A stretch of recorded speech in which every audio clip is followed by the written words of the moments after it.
ہمارے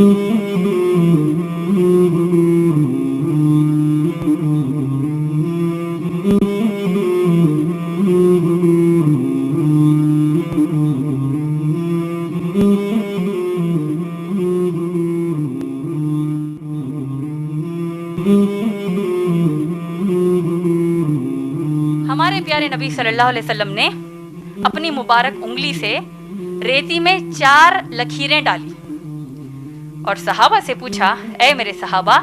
رضی اللہ تعالیٰ عنہم اجمعین، کیا جانتے ہو کہ یہ 4 لکیریں میں نے کیوں ڈالی؟ فرما بردار صحابہ رضی اللہ تعالیٰ عنہم اجمعین نے کہا، اے اللہ کے نبی صلی اللہ علیہ وسلم، اللہ اور اس کے رسول صلی اللہ علیہ وسلم بہتر جانتے ہیں، آپ ہی بتا دیجئے کہ آپ نے لکیریں کیوں ڈالی۔ اللہ کے نبی صلی اللہ علیہ وسلم فرماتے ہیں کہ ان 4 لکیروں میں کی ہر ایک لکیر کائنات کی ایک عظیم عورت کی مثال ہے، اور اللہ کے نزدیک یہ 4 سب سے نیک عورتیں ہیں، اور انشاءاللہ جنت میں سب سے پہلے یہ 4 داخل ہونے والی ہیں۔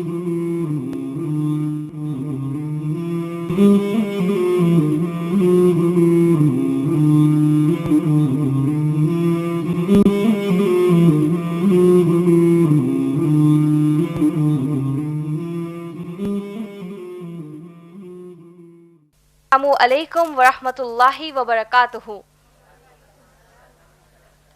انشاءاللہ آج کے اس IREF پر منعقد ہونے والے خواتین کے اجتماع کی میں ناظمہ رہوں گی۔ یہ اجتماع IREF کے خواتین شعبے کی جانب سے منعقد کیا جا رہا ہے، اور انشاءاللہ آج کی طرح ہر بار ہفتے کے دن ایسا ہی اجتماع منعقد ہوتا رہے گا۔ تو آئیے سب سے پہلے ہم قرآن مجید کی چند آیات کی تلاوت اور ان کے مفہوم سے ہمارے اس اجتماع کی شروعات کرتے ہیں۔ تلاوت اور اس کا اردو مفہوم آپ سب کو IREF کی محترمہ خاریہ سنائیں گی۔ السلام علیکم ورحمۃ اللہ وبرکاتہ۔ میں شعبہ خواتین IREF کی جانب سے آپ سب کا استقبال کرتی ہوں اور اس نشست کی شروعات سورہ فاتحہ کی تلاوت اور مفہوم سے کرنے کی سعادت لیتی ہوں۔ اعوذ باللہ من الشیطان الرجیم، بسم اللہ الرحمن الرحیم، الحمد للہ رب العالمین، الرحمن الرحیم، مالک یوم الدین، ایاک نعبد و ایاک نستعین، اهدنا الصراط المستقیم، صراط الذین انعمت علیہم غیر المغضوب علیہم ولا الضالین، آمین۔ اللہ کی پناہ چاہتی ہوں شیطان مردود سے، اللہ کے نام سے جو سب سے زیادہ رحمان اور رحیم ہے۔ تمام تعریفیں صرف کائنات کے رب اللہ کے ہی لیے ہیں، جو نہایت مہربان اور سب سے بڑا رحم کرنے والا ہے۔ قیامت کے دن کا اکیلا فیصلہ کرنے والا مالک ہے۔ ہم وعدہ کرتے ہیں کہ سوائے آپ کے اے اللہ کسی کی عبادت نہیں کریں گے، اور نہ ہی آپ کے سوا کسی سے مدد مانگیں گے۔ اے اللہ، آپ کا پسند کیا ہوا سیدھا راستہ چلا دیجیے، وہ راستہ جس پر ہم سے پہلے چلنے والوں کو آپ نے انعامات عطا کیے۔ اس راستے سے بچائیے جس پر چلنے والوں کو آپ نے عذاب دیا، اور اس راستے سے بچائیے جس پر چل کر لوگ گمراہ ہو گئے۔ آمین۔ جزاک اللہ خیر۔ انشاءاللہ اب میں جناب عمران کی سب سے چھوٹی بیٹی کو دعوت دیتی ہوں کہ کہ وہ آئے اور اپنی مختصر سی تقریر دیں۔ امت المہمین۔ الحمدللہ فاتح والصلاة والسلام علی من لا نبی پاتا وعلی آلہ وصحبہ اجمعین، اما بعد، اعوذ باللہ من الشیطان الرجیم، بسم اللہ الرحمن الرحیم۔ Respected Madam of Content and all the sisters in the audience, and welcome all of you with Islamic greetings. Assalamu alaikum rahmatullahi wa barakatuh. Meaning the peace, mercy and blessings of Almighty God, Allah subhanahu wa ta'ala, be on all of you. My topic of my talk is my Muhammad sallallahu alaihi wasallam. Muhammad sallallahu alaihi wasallam upon Makkah. His father's name was Abdullah. His mother's name was Bibi Amina. Allah subhanahu wa ta'ala has sent many prophets. Prophet Muhammad sallallahu alaihi wasallam is our last prophet. Jazakallah khair. Assalamu alaikum wa rahmatullahi wa barakatuh. بسم اللہ۔ آپ سب کو میں IREF کے شعبے خواتین کی جانب سے تہہ دل سے استقبال کرتے ہوئے IREF کا بنیادی تعارف دینا چاہتی ہوں۔ IREF یعنی Islamic research and educational foundation ایک اسلامی دعوتی ادارہ ہے جس کے بانی و صدر جناب عمران ہیں۔ IREF کی بنیاد ہمارے اس دور کے سب سے مشہور اور معروف مبلغ دین شیخ احمد دیدات رحمۃ اللہ علیہ کے دعوتی کام کے نہج پر رکھا گیا ہے۔ شیخ احمد دیدات مانا جاتا ہے کہ ڈاکٹر ذاکر نائک اور جناب عمران کے استاد ہیں، جن سے متاثر ہو کر ان دونوں نے شیخ احمد دیدات رحمۃ اللہ علیہ کی طرح اسلامک دعوتی کام کی شروعات کی۔ IREF Islamic research and educational foundation اپنے شہر حیدرآباد میں سن 1998 یعنی 1998 عیسوی میں حکومت ہندوستان سے اجازت لے کر شروع کیا گیا ہے۔ الحمدللہ IREF کا بنیادی مقصد ماشاءاللہ اسلام کی تبلیغ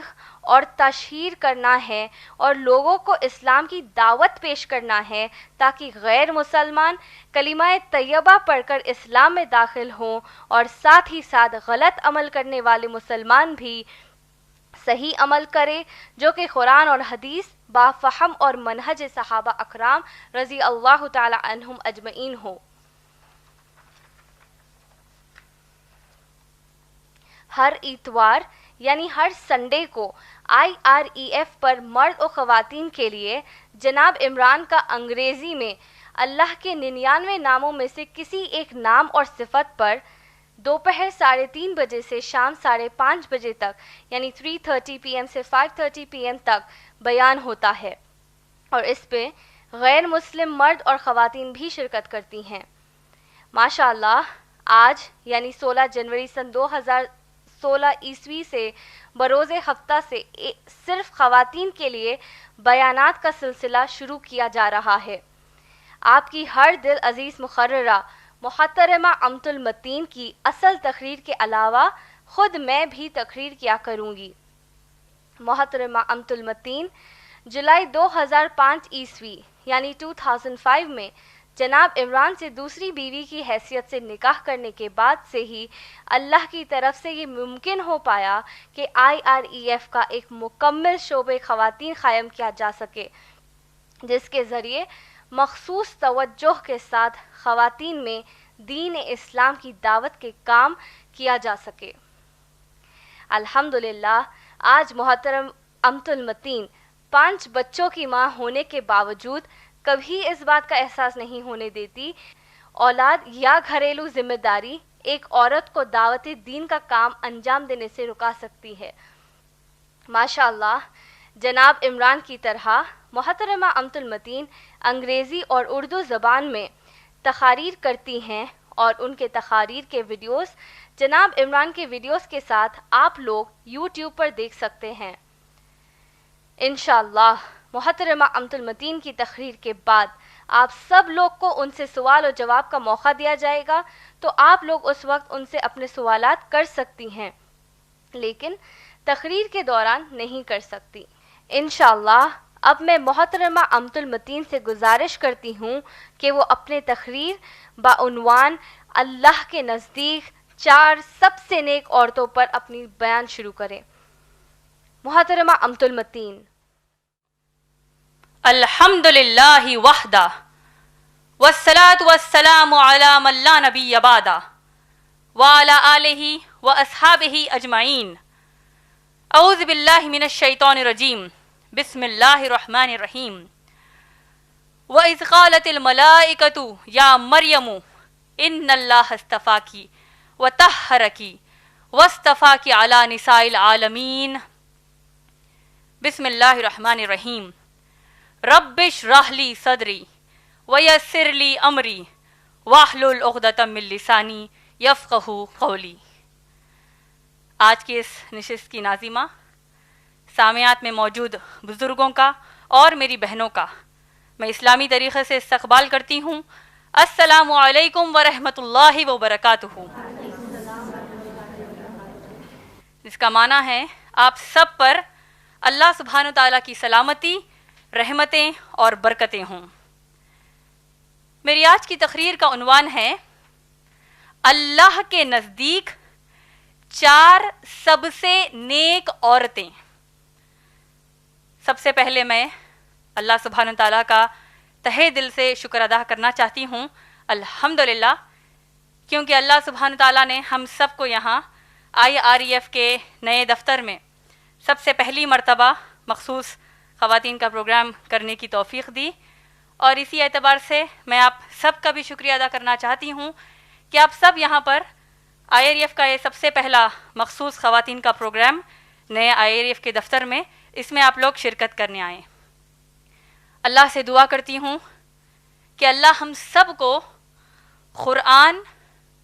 محمد صلی اللہ علیہ وسلم کی سنت اور صحابہ اور صحابیات رضی اللہ تعالی عنہم اجمعین کے فہم اور منہج پر چلنے اور دوسروں کو اس پر چلنے کی دعوت دینے کی توفیق دیں، آمین۔ اور جو کچھ دنیاوی رکاوٹیں اس بیچ آتی ہیں، اللہ اس کو اپنی قدرت کے مطابق دور کر دیجیے، آمین۔ آج کا جو میرا عنوان ہے اللہ کے نزدیک 4 سب سے نیک عورتیں، ماشاءاللہ یہ عنوان بھی بڑا مبارک عنوان ہوگا، کیونکہ ہم سب سے پہلے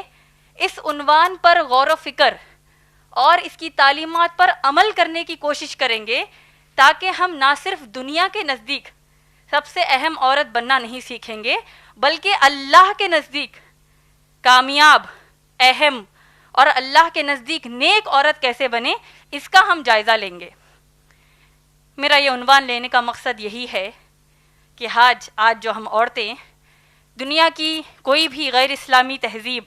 جیسے کہ آج کل کی مغربی تہذیب یعنی ویسٹرن سویلائزیشن وغیرہ سے متاثر ہو کر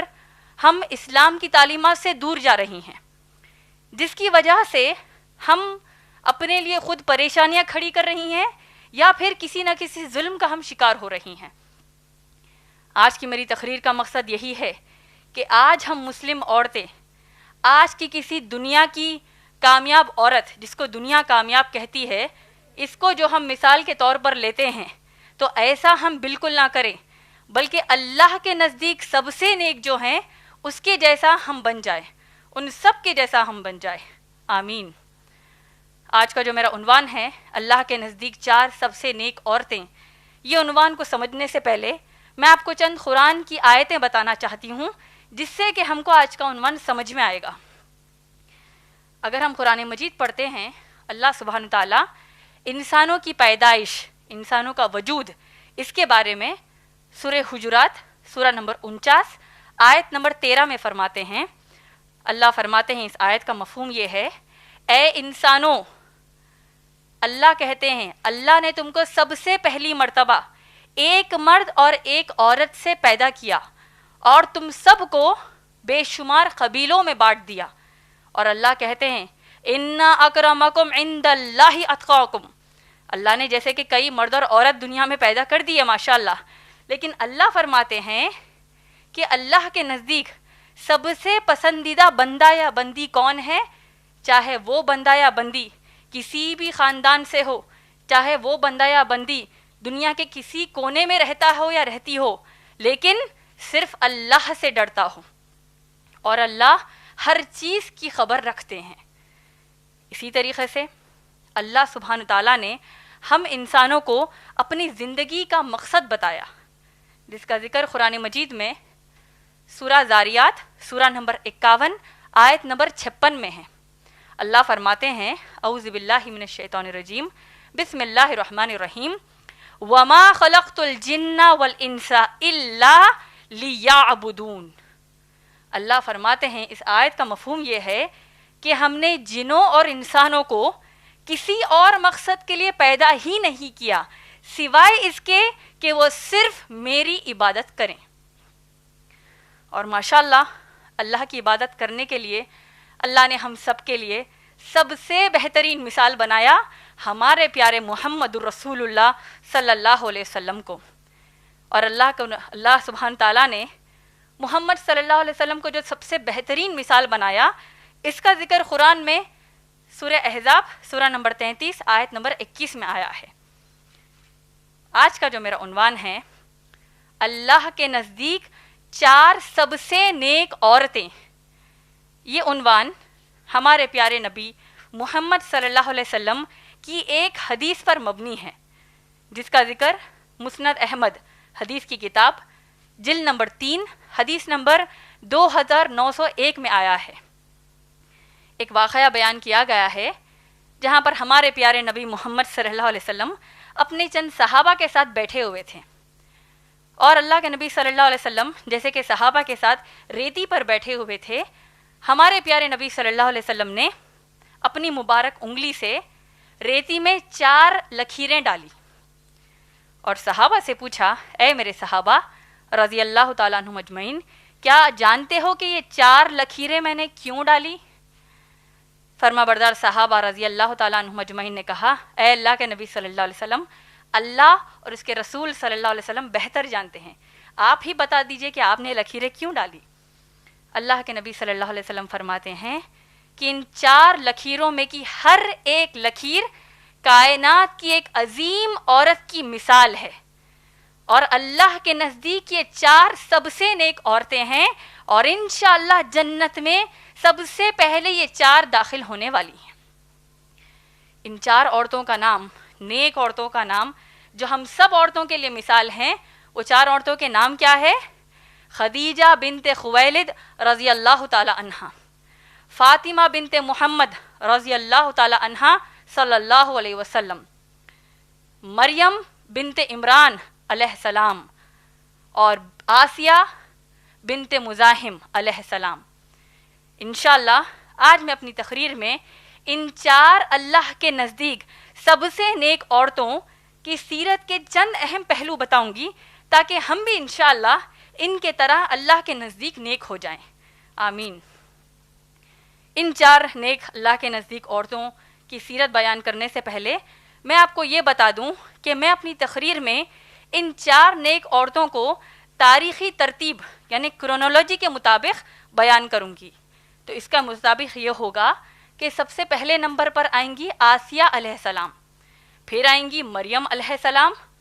پھر آئیں گی خدیجہ رضی اللہ تعالی عنہا، اور پھر فاطمہ رضی اللہ تعالی عنہا۔ تو آئیے سب سے پہلے بتا دوں سیرت آسیہ علیہ السلام کے بارے میں۔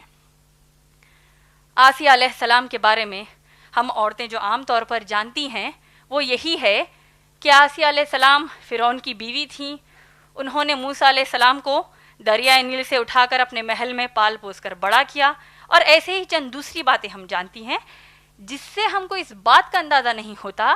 کہ آسیہ علیہ السلام اللہ کے نزدیک نیک بندی کیسے بنی۔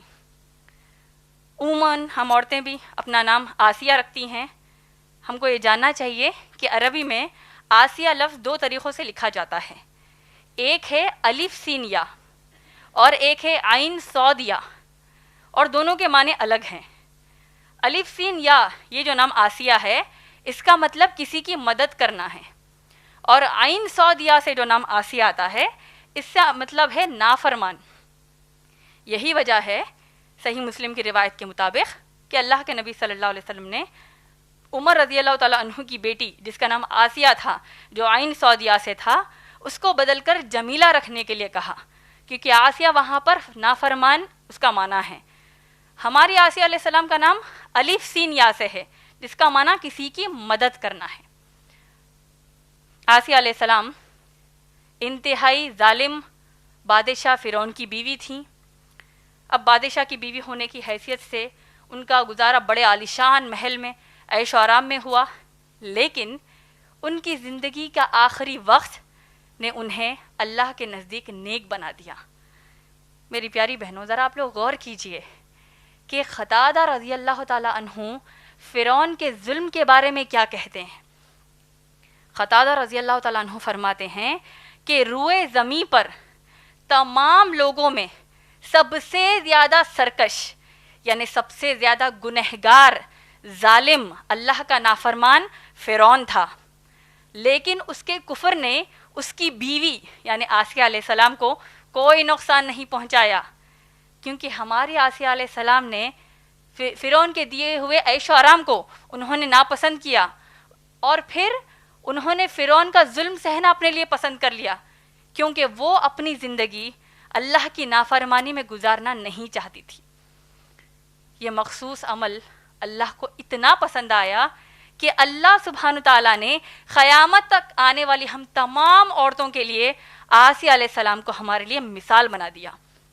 کیونکہ آسیہ علیہ السلام فرعون جیسے ظالم کا ظلم بھی سہتی ہیں اور ساتھ میں ڈنکے کی چوٹ پر اللہ ہی کی عبادت کرتی, جو آج آپ اور میں جیسے مسلمانوں کی بس کی بات ہو ہی نہیں سکتی. اور آسیہ علیہ السلام سے اللہ سبحانہ تعالیٰ اتنی محبت اسی لیے بھی کرتے تھے کیونکہ انہوں نے ایک مرتبہ بھی اپنی زندگی میں یہ نہیں سوچا کہ وہ تو عورت ذات ہیں, فرعون جیسے ظالم کا مقابلہ کیسے کریں گی جبکہ فرعون ان پر ظلم کے پہاڑ توڑ رہا ہے. لیکن آسیہ علیہ السلام نے ٹھان لیا کہ مجھے ایمان پہ ہی موت آنا ہے. آسیہ علیہ السلام کی سیرت پر اگر ہم غور کریں کہ فرعون جیسے ظالم کا ظلم سہتے ہوئے انہوں نے, آپ اس بات پر غور کیجئے کہ ہمارے اور آپ کے جیسے احساسات رکھنے والی, خواہشات رہنے والی, بلکہ ہم سے بڑھ کر لاکھوں درجے بہتر عیش و آرام کی زندگی گزارنے والی ملکہ آسیہ علیہ السلام یعنی کوئین آسیہ علیہ السلام نے اپنے جسم پر ظلم کو سہنا نہ صرف بہتر سمجھا بلکہ سانس لینے کی طرح ضروری سمجھا, تاکہ اس کے ذریعے ان کا ایمان اللہ پر بچ جائے, چاہے اس کے لیے ان کے ٹکڑے ہو کر ان کی جان نکل جائے. قرآن مجید میں اگر ہم سورہ تحریم پڑھتے ہیں, سورہ نمبر 66 آیت نمبر 11, اس آیت کی اگر آپ تفسیر ابن کثیر میں تفسیر پڑھیں گے تو پتہ چلے گا کہ ظالم فرعون آسیہ علیہ السلام کو اپنے سپاہیوں کے ذریعے اتنا مار کھلاتا کہ آسیہ علیہ السلام درد کی تاپ نہ لا کر بے ہوش ہو جاتی, اور کئی بار تو ظالم فرعون خود آسیہ علیہ السلام کو اتنا مارتا کہ وہ پھر بے ہوش ہو جاتی. اور جب آسیہ علیہ السلام بے ہوش ہو جاتی تو گرمی جو تھی اس وقت, گرم ریگستان کی گرمی اور پھر تپتی دھوپ میں گرم ریتی میں آسیہ علیہ السلام کو وہ بے ہوشی کی حالت میں چھوڑ کر چلے جاتا. اللہ سبحانہ تعالیٰ جو اپنی بندی سے اتنی محبت کرتے ہیں, اللہ سبحانہ تعالیٰ آسیہ علیہ السلام کو ایک مخصوص مدد کرتے, اور وہ مدد کیا تھی آپ جانتے ہیں؟ تفسیر ابن کثیر میں آتا ہے سورہ تحریم کی آیت نمبر 11 میں کہ اللہ اپنے فرشتوں کو حکم دیتے کہ تم اپنے پر آسیہ علیہ السلام کے اوپر پھیلاؤ تاکہ اس کی چھاؤں کے ذریعے آسیہ علیہ السلام کو دھوپ کی تکلیف نہ ہو. سبحان اللہ. جب آسیہ علیہ السلام ہوش میں آتی تو ان کو خود اس اللہ کی مدد کا اندازہ نہیں ہوتا, لیکن پھر بھی وہی آسیہ علیہ السلام جبکہ وہ جانتی ہیں کہ پھر بے ہوش ہونے تک فرعون ان پر ظلم کرے گا, فرعون کے سامنے دلیری سے پوچھتی ہیں, بڑی ہمت سے پوچھتی ہیں کہ میرا گود کا بچہ میرے رسول موسیٰ علیہ السلام اور ان کے بھائی ہارون علیہ السلام کس حال میں ہیں, اور کیا انہوں نے فرعون کی ناکامیوں کو, فرعون کی چال بازیوں کو ناکام کیا یا نہیں. جب کبھی وہ یہ سوال کرتی تو ان کو جواب ملتا کہ ہاں موسیٰ علیہ السلام اور ان کے بھائی ہارون علیہ السلام ہی غالب رہے تو بوڑھی اور کمزور آسیہ علیہ السلام فرعون اور اس کے سپاہیوں کے سامنے بڑے رعب سے اللہ کا نام لیتی اور اللہ کا شکر ادا کرتی، یہاں تک کہ کمبخت فرعون انہیں پھر مار مار کے بے ہوش کر دیتا، یہاں تک کہ فرعون نے اب آسیہ علیہ السلام کو شہید کرنے کی ٹھان لی۔ تفسیر ابن کثیر میں اس سورہ تحریم کی آیت نمبر 11 میں آتا ہے کہ فرعون نے اپنے سپاہیوں کو حکم دیا کہ تم ریگستان کا سب سے وزنی پتھر تلاش کر لے کر آؤ، جس کو ہم گنڈو کہتے ہیں یا پھر بولڈر جس کو کہتے ہیں، سب سے بڑا وزنی پتھر لے کر آؤ اور میری بیوی آسیہ علیہ السلام کے سر پر ڈال کر ان کو مار دو۔ جب فرعون کے سپاہی آسیہ علیہ السلام کے پاس گئے، ان کے سر کے پاس گئے، اور ہماری بیوی آسیہ علیہ السلام اس وقت اپنی نگاہیں آسمان کی طرف کری ہوئی تھی، اور اللہ کی یہ مدد ہوئی کہ اللہ اپنی اس بندی سے اتنی محبت کرتے کہ اللہ نے آسیہ علیہ السلام کو ان کا جنت کا محل آسمان میں دکھا دیا۔ اللہ اکبر۔ اور پھر آسیہ علیہ السلام وہ محل دیکھتے ہوئے اللہ سے اتنی پیاری دعا انہوں نے کی کہ اللہ کو وہ دعا اتنی پسند آئی کہ اللہ نے اس کا ذکر اس قرآن میں کیا۔ سورہ تحریم سورہ نمبر 66 آیت نمبر 11۔ آسیہ علیہ السلام دعا کرتی ہیں، رب ابنی لی عندک بیتن فی الجنتی، اے میرے رب مجھے آپ کے عرش کے قریب جنت میں گھر دے دیجیے۔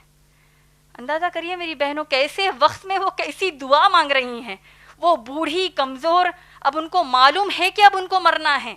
اتنی پیاری دعا انہوں نے کی اللہ سے کہ اللہ نے قیامت تک پیدا ہونے والے تمام انسانوں کے لیے اس دعا کو ہم سب کے لیے مثال بنا دیا۔ اور آسیہ علیہ السلام جب یہ دعا کرتی ہیں، اللہ کے حکم سے آسیہ علیہ السلام اپنی روح فرشتوں کے حوالے کر دیتی ہیں، یعنی ان کا انتقال ہو جاتا ہے۔ اور جب فرعون کے سپاہی یہ سب کچھ نہیں دیکھ سکتے، وہ وزنی پتھر آسیہ علیہ السلام کے اس جسم پر وہ پھینکتے ہیں جس میں سے اللہ نے پہلے روح نکلوا دی تھی، یعنی آسیہ علیہ السلام کا پہلے انتقال ہو چکا تھا۔ میری پیاری بہنوں، میں آپ سے پوچھنا چاہتی ہوں کہ نہ آپ کا شوہر فرعون ہے، نہ آپ کا بھائی فرعون ہے، نہ آپ کا باپ فرعون ہے،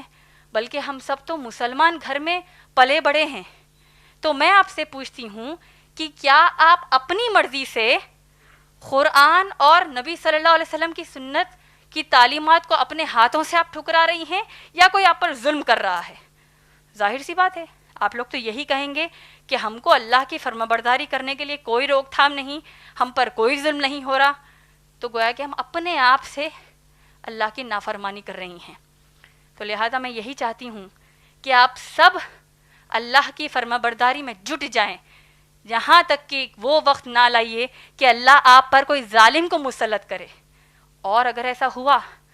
تو پھر اب تک کی زندگی جو ہم نے گنہگاری میں گزاری، اس سے یہی لگتا ہے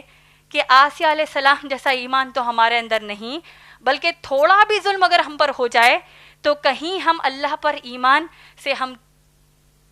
مکمل طور پر کہیں ہٹ نہ جائیں، ایسا کبھی نہ ہو ہمارے ساتھ۔ تو آپ اللہ کی فرمانبرداری میں ہمیشہ کے لیے جٹ جائیے۔ یہ تھا سیرت آسیہ علیہ السلام۔ اب آئیے میں اللہ کے نزدیک دوسری سب سے نیک عورت تاریخی ترتیب کے مطابق بتاتی ہوں، اور وہ ہیں مریم بنت عمران علیہ السلام۔ مریم علیہ السلام کے بارے میں ہم کو پتہ چلتا ہے کہ قرآن میں سورہ آل عمران سورہ نمبر 3 جو قرآن کا ہے، اور قرآن کا سورہ نمبر 19 جو خود سورہ مریم کہلاتا ہے، اس میں مریم علیہ السلام کی سیرت کے اہم پہلو موجود ہیں۔ مریم علیہ السلام کی والدہ نے اللہ سے دعا کی کہ اے اللہ مجھے ایک نیک مرد بچہ عطا کریے تاکہ میں اپنے اس بچے کو بیت المقدس کی خدمت کے لیے وقف کر دوں۔ اللہ کا حکم یہ ہوا کہ اللہ نے لڑکا نہیں دیا بلکہ لڑکی دی، اور وہ لڑکی کوئی اور نہیں بلکہ ہماری مریم علیہ السلام ہے۔ مریم علیہ السلام کی پیدائش کے بعد سے ہی ان کی پرورش کی ذمہ داری ان کے خالو زکریا علیہ السلام کو سونپ دی گئی، اور ہم یہ دیکھتے ہیں کہ زکریا علیہ السلام، ان کے گھر والے، یہ لوگ یہ بات بالکل واضح طور پر جان چکے تھے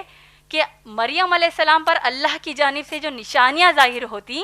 وہ لوگ سمجھ چکے تھے کہ یہ کوئی معمولی لڑکی نہیں ہے، بلکہ یہ اللہ کی بڑی خاص بندی ہے. کیونکہ جب کبھی زکریا علیہ السلام مریم علیہ السلام سے صبح کے وقت ملنے جاتے تو مریم علیہ السلام کے تکیے کے نیچے یا پھر محراب میں تازہ اور خوشبودار میوے دیکھتے، اور وہ میوے بھی ایسے میوے ہوتے کہ وہ کسی دوسرے موسم کے ہوتے اور اس موسم کے نہیں ہوتے جب رکھوا دیے گئے تھے، کیونکہ اللہ کا خاص کرم تھا مریم علیہ السلام کے.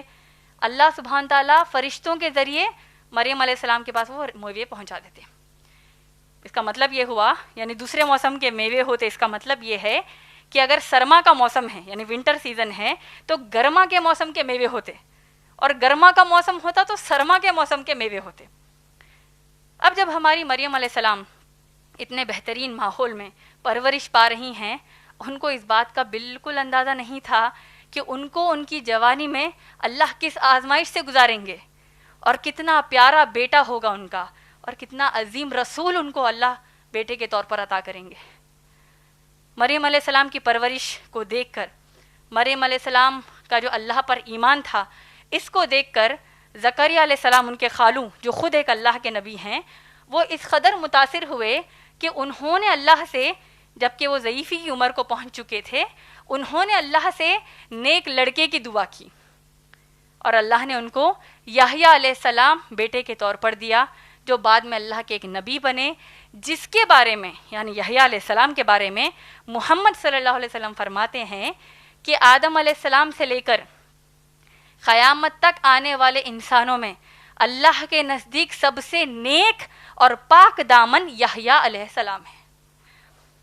اب مریم علیہ السلام کو اتنا پیارا ماحول، اتنی پیاری پرورش مل رہی ہے، اور ان کو ماشاءاللہ مریم اسی لیے بھی کہا گیا کیونکہ وہ انتہائی گوری اور انتہائی خوبصورت تھیں، اور مریم کہتے بھی ہیں جو انتہائی گورے اور انتہائی خوبصورت ہوتے ہیں. تو لہٰذا مریم علیہ السلام اب اس پرورش میں اپنی نوجوانی کو پہنچی تو وہ ایک بہت ہی گوری، بہت ہی خوبصورت اور ایک نوجوان لڑکی بن چکی تھی. اب جب مریم علیہ السلام اپنی بھری جوانی میں تھیں اور لوگ اب مریم علیہ السلام کے گھرانے کو، یعنی خود مریم علیہ السلام کے گھر کے فرد زکریا علیہ السلام، ان کی بیوی، ان کے تمام گھر والے، اور خود مریم علیہ السلام کی پاک دامنی کی گواہی لوگ دیتے. جہاں معاشرے میں اتنی گندگیاں موجود تھیں، خاص طور پہ زنا جیسا گناہ اتنا عام تھا، لیکن محلے والے، معاشرے والے گواہی دیتے، یقین کرتے کہ اس گھرانے کا ہر فرد اس ہر گندگی سے پاک صاف ہے. اب مریم علیہ السلام کے بارے میں لوگ اپنی بیٹیوں کو نصیحتیں کرتے، لوگ اپنے مریم علیہ السلام کی پاک دامنی کی مثال لوگوں کو دیتے، اپنی بیٹیوں کو دیتے. اب اس پورے ماحول میں اللہ کی طرف سے مریم علیہ السلام کے پاس چند فرشتے آئے اور مریم علیہ السلام کو خوشخبری دی کہ آپ کو ایک بیٹا اللہ کے دینے والے ہیں، آپ حمل سے ہونے والی ہیں، آپ کو اللہ سبحانہ تعالیٰ ایک بڑا ہی نیک بیٹا دینے والے ہیں. مریم علیہ السلام، معصوم مریم علیہ السلام نے جب پوچھا کہ مجھے لڑکا کیسے ہوگا جبکہ میری شادی نہیں ہوئی اور میں نے اپنی زندگی میں کبھی کسی مرد کو میرے قریب آنے نہیں دیا، فرشتوں نے بڑا پیارا جواب دیا. فرشتوں نے کہا فَإِذَا قَضَىٰ أَمْرًا فَإِنَّمَا يَقُولُ لَهُ كُن فَيَكُن. جب اللہ کسی چیز کا ارادہ کر لیتے ہیں تو بس کہتے ہیں ہو جا، اور وہ چیز ہو جاتی ہے.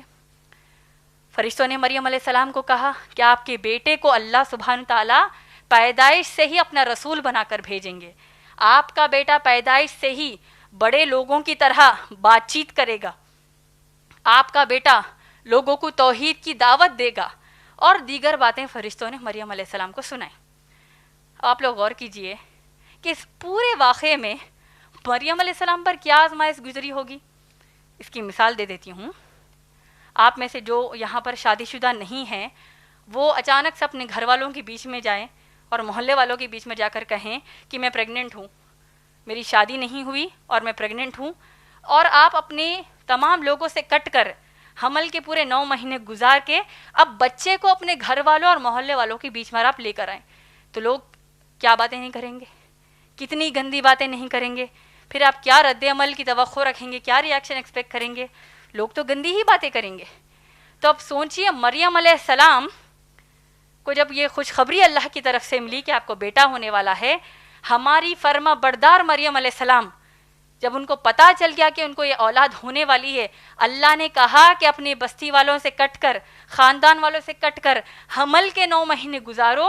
اللہ آپ کے رزق اور آپ کی حفاظت کی ذمہ داری لیتے ہیں. اور جب بچے کو اپنے محلے والوں میں لے کر جاؤ اور جب کوئی پوچھے کہ یہ کیا ہو گیا تو بس بچے کی طرف اشارہ کر دے گا. انہوں نے بچے کی طرف اشارہ کر دیا اور اللہ کی مدد سے یہ معجزہ ہوا کہ اللہ نے عیسیٰ علیہ السلام کو پیدائش سے ہی اپنی ماں کی پاک دامنی کی گواہی دلوائی. اور بچے نے کہا میں اللہ کا بندہ ہوں، میں تمہارے لیے رسول بنا کر بھیجا گیا، اللہ نے مجھے تورات زبور سکھائی، مجھے انجیل عطا کی، اللہ نے مجھے زکوٰۃ دینے کا حکم دیا، نماز ادا کرنے کا حکم دیا اور اپنی ماں سے نرمی سے پیش آنے کا حکم دیا. تو یہ تھا مختصر میں سیرت مریم علیہ السلام کے بارے میں. اور جب لوگ اس سیرت پر اگر آپ غور کریں گے کہ جب لوگ اتنا سب سننے کے بعد، اتنا بڑا معجزہ عیسیٰ علیہ السلام نے جب بتایا، اس کے باوجود گنہگار یہودی مریم علیہ السلام کو اتنی گندی گندی ان پر تہمتیں باندھتے کہ نعوذ باللہ کہتے ہوئے بھی ڈر لگتا ہے. وہ لوگ عیسیٰ علیہ السلام کو ابن الزنا کہتے ہیں، استغفر اللہ. یعنی مریم علیہ السلام کے زنا سے پیدا ہونے والی اولاد عیسیٰ علیہ السلام، نعوذ باللہ. آپ سوچئے کہ ایک عام پاک دامن عورت اگر ایسے کوئی الفاظ سنے گی تو وہ تو خودکشی کر لے گی. لیکن یہاں بات کر رہے ہیں ہم مریم علیہ السلام کی، جبکہ مریم علیہ السلام کی پاک دامنی کی گواہی اللہ نے قرآن میں دی. سورہ آل عمران سورہ نمبر 3 آیت نمبر 42 میں اللہ کہتے ہیں اعوذ باللہ من الشیطان الرجیم بسم اللہ الرحمن الرحیم وَإِذْ قَالَتِ الْمَلَائِكَةُ يَا مَرْيَمُ إِنَّ اللَّهَ اصْطَفَاكِ وَطَهَّرَكِ وَاصْطَفَاكِ عَلَى النِّسَاءِ الْعَالَمِينَ. اور فرشتوں نے کہا اے بی بی مریم، اللہ نے آپ کو کائنات کی تمام عورتوں میں فضیلت بخشی اور اللہ نے آپ کو تمام کائنات کی عورتوں میں سب سے زیادہ پاک دامن بنایا. اللہ کے نبی صلی اللہ علیہ وسلم مریم علیہ السلام کی پاک دامنی کے تعلق سے فرماتے ہیں حدیث میں کہ جب کبھی انسان کا بچہ پیدا ہوتا ہے شیطان اسے چمٹی لیتا ہے، یہی وجہ ہے کہ بچہ روتا ہے. اور اللہ کے نبی صلی اللہ علیہ وسلم فرماتے ہیں کہ عیسیٰ علیہ السلام اور ان کی والدہ یعنی مریم علیہ السلام کو ان کی پیدائش کے وقت شیطان چمٹی لینے میں ناکام رہا. اسی طریقے سے مریم علیہ السلام کی بڑی اہم فضیلت یہ بھی رہی کہ محمد صلی اللہ علیہ وسلم نے فرمایا کہ جنت کی عورتوں کی سردار ان کی لخت جگر بیٹی فاطمہ رضی اللہ تعالی عنہا ہیں، سوائے مریم علیہ السلام کے. اب آئیے میں آپ سب کو اللہ کے نزدیک تیسری سب سے نیک عورت تاریخی ترتیب کے مطابق بتاؤں، اور وہ ہیں خدیجہ بنت خویلد رضی اللہ تعالی عنہا.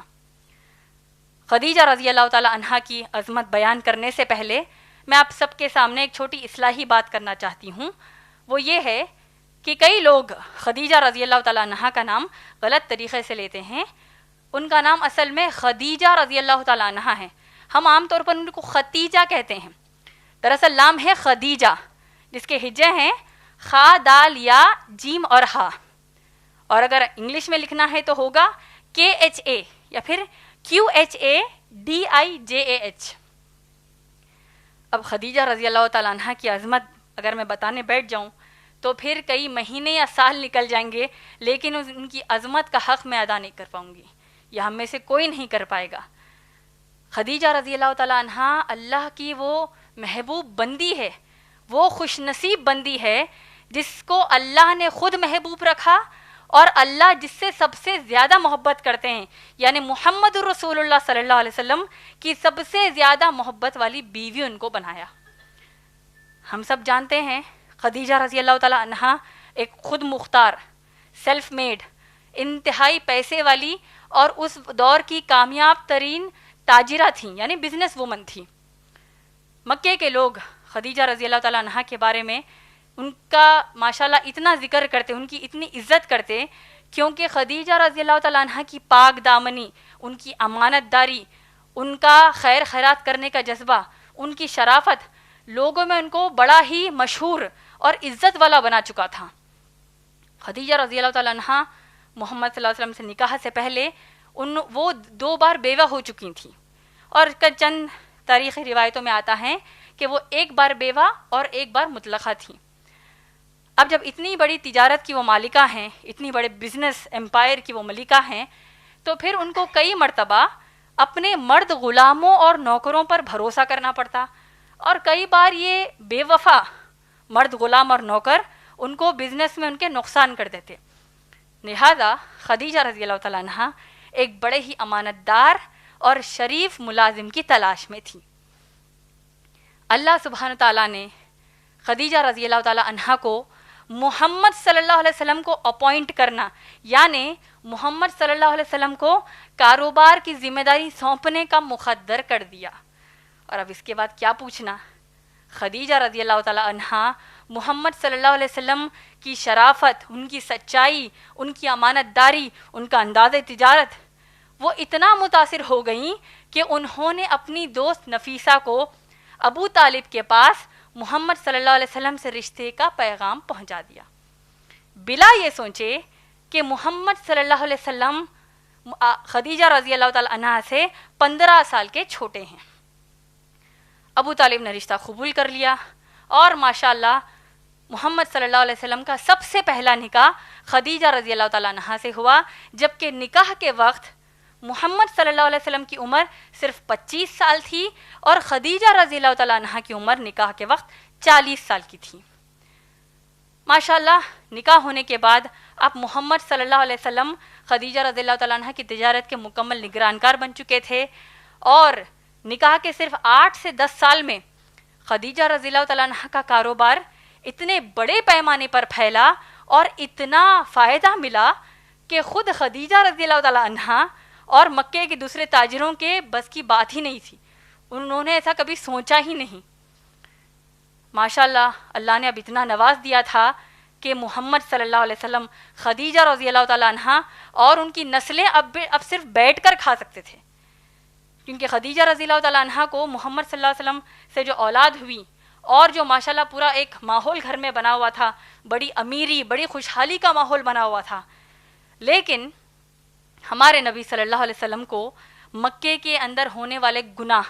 اور گنہگاروں کا ماحول دے کر گھٹن محسوس ہونے لگی، یہاں تک کہ انہوں نے اپنی بیوی، پیاری بیوی خدیجہ رضی اللہ تعالیٰ عنہ سے کہا، اے میری بیوی خدیجہ رضی اللہ تعالیٰ عنہ، میں مکے کے اس ماحول میں گھٹن محسوس کرتا ہوں، تو لہٰذا میں اپنا وقت اکیلے میں گزارنا چاہتا ہوں، اور ابراہیم اور اسماعیل علیہ السلام کے رب کو یاد کر کے سکون محسوس کرنا چاہتا ہوں۔ یقیناً خدیجہ رضی اللہ تعالیٰ عنہ ایک بڑی ہی امانت دار، پاک دامن اور فرمانبردار بیوی تھیں، انہوں نے فوری ہاں کر دی، بلا یہ پوچھے اور ایک بار بھی یہ سوال نہیں کیا کہ پھر کاروبار کون سنبھالے گا، بلکہ ان کو اپنے شوہر کی مرضی کی اہمیت، شوہر کی پسند کی اہمیت، شوہر کے سکون کی اہمیت اس قدر فطری طور پر زیادہ تھی کہ انہوں نے ہاں کر دی، اور ان کو یہ بھی معلوم تھا کہ اللہ یعنی ابراہیم اور اسماعیل علیہ السلام کے رب کے سامنے ان کے کاروبار کی کوئی اہمیت نہیں ہے۔ اب جب خدیجہ رضی اللہ تعالیٰ عنہ محمد صلی اللہ علیہ وسلم جب غار حرا کو بار بار جاتے اور ماشاءاللہ سکون اختیار کرنے کی کوشش وہاں کرتے، بالآخر ایک موقع وہ آیا جہاں پر ہم سب جانتے ہیں ہمارے نبی صلی اللہ علیہ وسلم دوڑتے ہوئے غار حرا سے خدیجہ رضی اللہ تعالیٰ عنہ کے پاس آئے اور کہنے لگے، زملونی زملونی، مجھے کمبل اڑاؤ، مجھے کمبل اڑاؤ، کیونکہ اللہ کے نبی صلی اللہ علیہ وسلم بخار سے، سردی سے کانپ رہے تھے، اور ہماری خدیجہ رضی اللہ تعالیٰ عنہ نے جب کمبل اڑائی اور بڑے آرام سے دریافت کیا کہ اے میرے شوہر محمد صلی اللہ علیہ وسلم، آخر کیا بات ہو گئی کہ آپ اتنا پریشان ہو گئے؟ اور ہمارے نبی صلی اللہ علیہ وسلم نے غار حرا کا واقعہ بیان کیا کہ ایک جبرائیل علیہ السلام آئے اور انہوں نے مجھ پر قرآن نازل کی، اور اب میں بہت ڈرا ہوا ہوں۔ انسانی فطرت کے مطابق اللہ کے نبی صلی اللہ علیہ وسلم بڑا ڈرے ہوئے تھے۔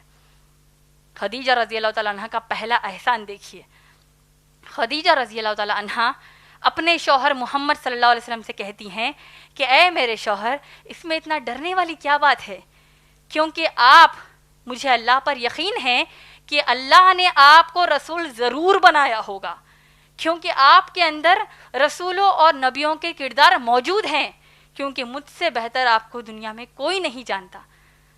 اللہ کے نبی صلی اللہ علیہ وسلم، آپ لوگ غور کیجئے کہ اللہ کے نبی صلی اللہ علیہ وسلم کی کتنی ہمت بنی ہوگی، کتنا بڑا ہمت کا کام خدیجہ رضی اللہ تعالیٰ عنہا نے محمد صلی اللہ علیہ وسلم کو ایسے وقت ساتھ دیا جس کی ہمت بننے پر اللہ کے نبی صلی اللہ علیہ وسلم نے اب ارادہ کیا کہ یہ واقعہ اللہ کی طرف سے ہے، اللہ نے مجھے رسول بنایا۔ اب بار بار غار حرا کو جاتے وحی کے انتظار کے لیے، یعنی پھر سے جبرائیل علیہ السلام آئیں گے اور پھر ماشاءاللہ قرآن نازل ہوگی۔ یہ بات میں آپ کو اس لیے بتا رہی ہوں کیونکہ جب کبھی نبی صلی اللہ علیہ وسلم غار حرا کو جاتے، وہ پہاڑ چڑھ کر غار کے اندر جاتے، ہماری بی بی خدیجہ رضی اللہ تعالی عنہا توشہ تیار کر کے غار حرا کو چڑھ کے جاتی۔ اگر آج آپ اور میں غار حرا کے پہاڑ پر چڑھیں گے تو تھک کر بے دمی ہو جائیں گے، اس کے باوجود کہ سعودی حکومت نے باضابطہ 1000 سیڑھیاں اس پر لگائی ہوئی ہیں۔ لیکن سب سے اہم بات یہ ہے کہ ہماری بی بی خدیجہ رضی اللہ تعالی عنہا جب غار حرا پر چڑھ کے جاتی، اس پہاڑ چڑھ کے غار حرا میں جاتی توشہ لے کر، تو ان کی عمر 55 ایئرس تھی، 55 سال کی وہ تھیں، لیکن اللہ پر ایمان اور اپنے شوہر محمد صلی اللہ علیہ وسلم کی خدمت نے ان کو ان کی عمر بھلا دیا، اور اللہ کو ان کا یہ عمل اتنا پسند آیا، اللہ اپنی اس بندی سے اتنی محبت کیے کہ اللہ نے خدیجہ رضی اللہ تعالیٰ عنہا کو ان کے زندہ رہتے وقت ہی بڑا عظیم تحفہ خدیجہ رضی اللہ تعالیٰ عنہا کو دیا۔ اب جانتے ہیں وہ تحفہ کیا ہے؟ صحیح بخاری کی حدیث جلد نمبر 9 حدیث نمبر 7497 میں آتا ہے کہ اللہ کے نبی صلی اللہ علیہ وسلم ایک مرتبہ غار حرا میں جبرائیل علیہ السلام کے ساتھ ٹھہرے ہوئے تھے، اور جبرائیل علیہ السلام نے محمد صلی اللہ علیہ وسلم سے کہا کہ اے محمد صلی اللہ علیہ وسلم، آپ کی بیوی خدیجہ رضی اللہ تعالی عنہا غار حرا کا پہاڑ چڑھ کے آپ کے پاس توشہ دینے آنے والی ہیں، تو لہٰذا اے اللہ کے نبی صلی اللہ علیہ وسلم میرا پیغام ان تک پہنچا دیجئے کہ اے نبی صلی اللہ علیہ وسلم، آج میں اللہ کی جانب سے صرف اسی لیے آیا ہوں کہ رب العالمین اللہ سبحانہ تعالیٰ آپ کی بیوی خدیجہ رضی اللہ تعالی عنہا کو سلام کہتے ہیں۔ اللہ اکبر۔ اور اے اللہ کے نبی صلی اللہ علیہ وسلم میرا بھی سلام خدیجہ رضی اللہ تعالی عنہا تک پہنچا دینا اور انہیں خوشخبری دینا کہ اللہ نے ان کے لیے جنت میں قصب کا محل تیار رکھا ہے، جو جنت کی سب سے بڑے موتیوں سے بنا ہوا ہے، اور اس محل کی سب سے خاص بات یہ ہے کہ اس میں نہ تھکان ہوگی اور نہ ہی شور شرابہ، بلکہ سکون ہی سکون ہوگا۔ آپ لوگ غور کیجئے کہ اللہ جانتے تھے کہ خدیجہ رضی اللہ تعالیٰ عنہا 55 سال کی عورت اللہ کے نبی صلی اللہ علیہ وسلم کی خدمت کرتے وہ اتنا تھک جاتی تھیں، لیکن انہوں نے اپنی تھکان کو محمد صلی اللہ علیہ وسلم کے پاس کبھی ظاہر نہیں کیا، احساس کبھی ہونے نہیں دیا۔ لیکن آپ غور کیجئے خدیجہ رضی اللہ تعالیٰ عنہا اپنی تھکان اللہ سے کیسے چھپاتی، جبکہ اللہ تو الرحمن اور الرحیم ہے، اور اللہ اپنے بندے کے نیک عمل کو جب تک اجر دیے نہیں چھوڑتے۔ خدیجہ رضی اللہ تعالیٰ عنہ کو جو اولاد ہوئی،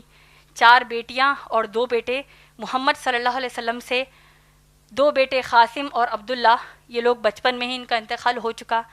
4 جو بیٹیاں ہیں، رقیہ، ام کلثوم، زینب اور بی بی فاطمہ رضی اللہ تعالیٰ عنہم اجمعین، یہ 4 بیٹیاں ان کو ہوئی ماشاءاللہ۔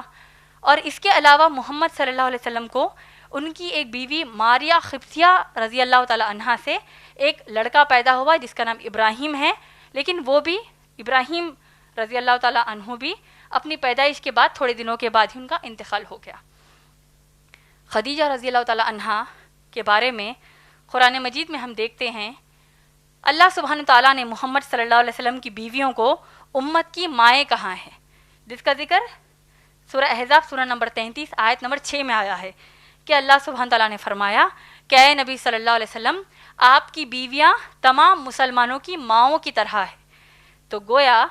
ہماری خدیجہ رضی اللہ تعالیٰ عنہا کو امت کی سب سے پہلی مسلمان، یعنی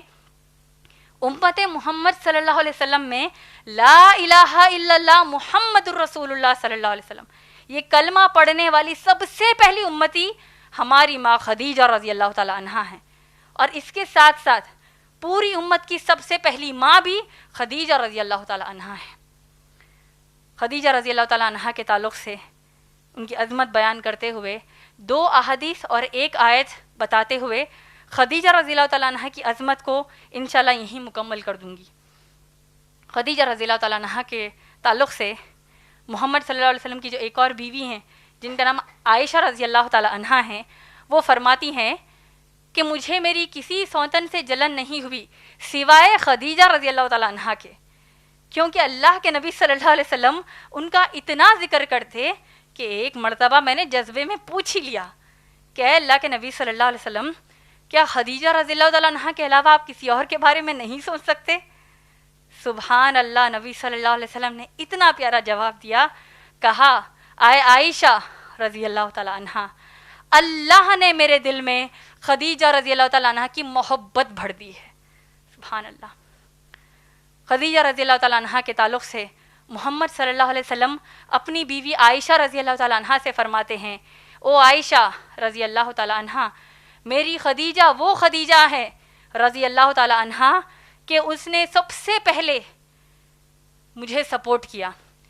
اس نے سب سے پہلے، جبکہ مکے والے میرے خلاف تھے، مکے والوں نے مجھے اتنی تکالیف مجھ پر گزاری، یہاں تک کہ تمہارے قبیلے والے میرے خلاف تھے، مجھے ایسا لگتا کہ پوری دنیا میرے خلاف ہے،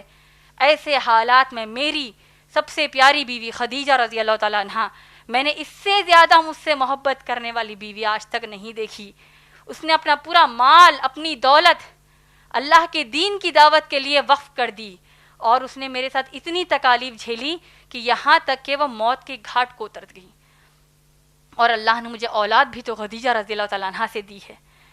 آپ لوگ غور کریے کہ خدیجہ رضی اللہ تعالیٰ عنہا کی زندگی میں، یعنی ہمارے نبی صلی اللہ علیہ وسلم کی زندگی میں ایک بڑا اہم واقعہ قرآن مجید کے نزول کے شروع کے سالوں میں ہوا ہے،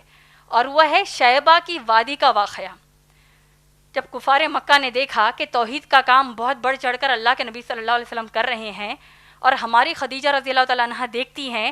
کہ محمد صلی اللہ علیہ وسلم اب صرف توحید کے کام پر لگے ہوئے ہیں، وہ کاروبار کو بھی چھوڑ چکے ہیں، تو ہماری خدیجہ رضی اللہ تعالیٰ عنہا کہتی ہیں کہ اے میرے شوہر محمد صلی اللہ علیہ وسلم، آپ اس توحید کی دعوت کے کام کے لیے جو کچھ میرے تجارت سے، کاروبار سے اب تک کمائی ہوئی ہے، اسے اللہ کی توحید کے لیے وقف کر دیجئے، اور آپ بھی پلیز اس کو استعمال کریے۔ یہ وہ جذبہ خدیجہ رضی اللہ تعالیٰ عنہا کا تھا، یہاں تک کہ کفار مکہ محمد صلی اللہ علیہ وسلم، خدیجہ رضی اللہ تعالیٰ عنہا، ان کے تمام بچے اور ابو طالب کے دوسرے گھر والوں کو شیبہ کی وادی میں حصار کر دیا تھا، یعنی گھیر لیا تھا، تاکہ کوئی کھانے پینے کی چیز ان تک نہ پہنچے۔ آپ لوگ تعجب کریں گے جان کر کہ ہمارے پیارے نبی صلی اللہ علیہ وسلم، خدیجہ رضی اللہ تعالیٰ عنہ اور ان کے بچے پتے کھا کر گزارا کرتے، لیکن خدیجہ رضی اللہ تعالیٰ عنہ نے اتنے سخت تکالیف میں ایک مرتبہ بھی اپنے چہرے پر انہوں نے مسکراہٹ کو نہیں چھوڑا، اور بار بار محمد صلی اللہ علیہ وسلم سے کہتی کہ اللہ ہماری مدد ضرور کریں گے، اور اے میرے شوہر، میرے پیارے نبی صلی اللہ علیہ وسلم، آپ حق پر ہیں۔ یہاں تک کہ محمد صلی اللہ علیہ وسلم فرماتے ہیں کہ شیبہ کی وادی کی تکالیف سے میری خدیجہ رضی اللہ تعالیٰ عنہ بیمار ہو چکی، یہاں تک کہ وہ اللہ کو پیاری ہو گئی۔ اللہ کے نبی صلی اللہ علیہ وسلم نے جب دیکھا کہ خدیجہ رضی اللہ تعالیٰ عنہ کا انتقال ہو گیا، وہ اس قدر غمزدہ ہو گئے کہ بہت ہی زیادہ خاموش رہنے لگے۔ اس سے اندازہ کریے میری بہنوں کہ خدیجہ رضی اللہ تعالیٰ عنہ کتنی خوش نصیب تھیں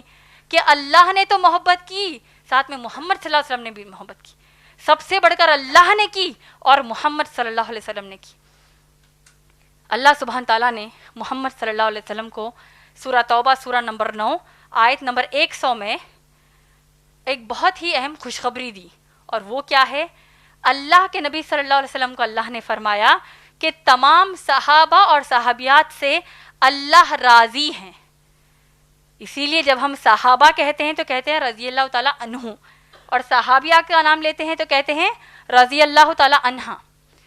تو اس کا آپ معنی جانتے ہیں؟ ایک مخصوص بات اس آیت میں یہ ہے کہ اللہ سبحانہ تعالیٰ کے پاس سب سے اونچا مقام